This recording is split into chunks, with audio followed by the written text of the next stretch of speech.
Le système répressif nazi repose sur l'existence de camps de types différents. Les premiers à être construits sont les camps de concentration, où y sont détenus les civils qui, selon le régime, présentent un certain risque. On dénombre 938 de ces camps et sous-camps. Leur objectif est triple, l'incarcération des personnes perçues comme une menace pour la sécurité du régime, l'élimination physique d'individus et de petits groupes en dehors de tout contrôle public ou judiciaire, et l'exploitation de la population carcérale pour le travail forcé en raison de la pénurie de main-d'œuvre. Après l'invasion allemande de la Pologne en septembre 1939, les nazis ouvrent des camps de travail forcé où des milliers de prisonniers meurent de fatigue, de faim et de froid. Des unités SS sont chargées de garder les camps. Dans certains camps, les médecins nazis se livrent à des expériences médicales sur des prisonniers. Il existe aussi les camps de transit. Sur les territoires occupés par les nazis, dans lesquels les juifs sont d'abord déportés, comme à Drancy en France, en général, cette étape est la dernière avant leur déportation vers des centres de mise à mort en Pologne occupés. Enfin, les centres de mise à mort sont conçus pour perpétrer efficacement des assassinats de masse.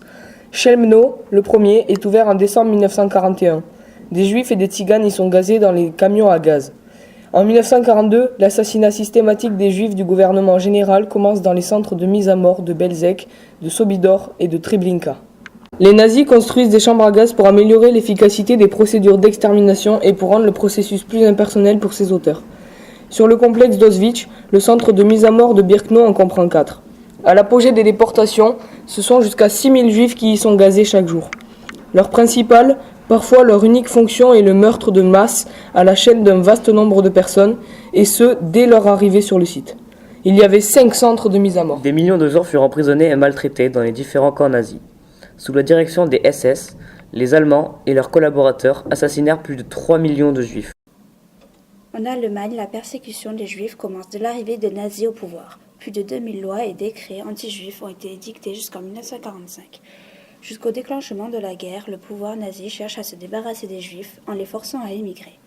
L'année 1938 marque un tournant avec le début du processus de spoliation, appelé arianisation. Pour la première fois, des juifs sont arrêtés et placés dans le système concentrationnaire pour seul motif de leur judéité. Le 30 janvier 1939, Hitler prononce un discours dans lequel il annonce que si la guerre éclatait, le résultat en serait l'extermination des juifs européens. À partir du début de la Seconde Guerre mondiale, les Juifs sont enfermés dans des ghettos au gré des forces d'occupation. Le 22 juin 1941, l'attaque de l'URSS aggrave le processus génocidaire. Les Einsatzgruppen sont chargés d'éliminer la population juive de la Baltique à la mer Noire. La conférence de Wannsee, le 20 janvier 1942, met au point la solution finale de la question juive, qui consiste à éliminer toute la population juive d'Europe. Au total, selon Raoul Hilberg, 800 000 Juifs sont morts dans les ghettos. 1 300 000 ont été fusillés en dehors des camps de concentration, notamment par les Einsatzgruppen. 2 700 000 ont été gazés dans les centres de mise à mort. 300 000 sont décédés dans les autres camps. Par conséquent, 5 100 000 Juifs ont été assassinés par les nazis et leurs collaborateurs.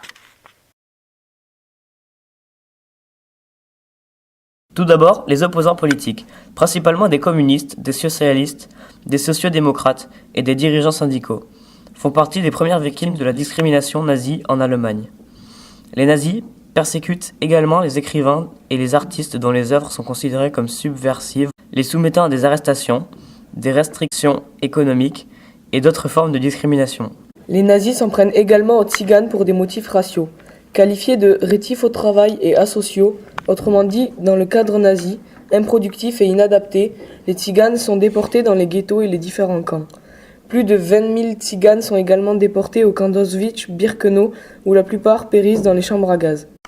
Les nazis incarcérèrent des chefs de l'Église catholique opposés au nazisme ainsi que des milliers de témoins de Jéhovah qui refusent de saluer Adolf Hitler ou de servir dans l'armée allemande. On estime que 200 000 handicapés mentaux ou physiques sont assassinés dans le cadre du programme d'euthanasie sous le régime nazi.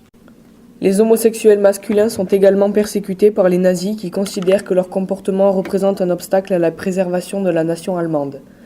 Les homosexuels considérés comme chroniques sont emprisonnés dans des camps de concentration. Entre 1933 et 1945, environ 100 000 hommes considérés comme homosexuels sont arrêtés. 50 000 hommes sont condamnés par des tribunaux, la plupart accomplissent leur peine dans des prisons normales et entre 5 000 à 15 000 sont internés dans des camps de concentration où ils portent un triangle rose. Ils sont utilisés pour des expériences médicales pour mettre au point un traitement contre l'homosexualité ou bien subissent une castration pour guérir la déviance sexuelle.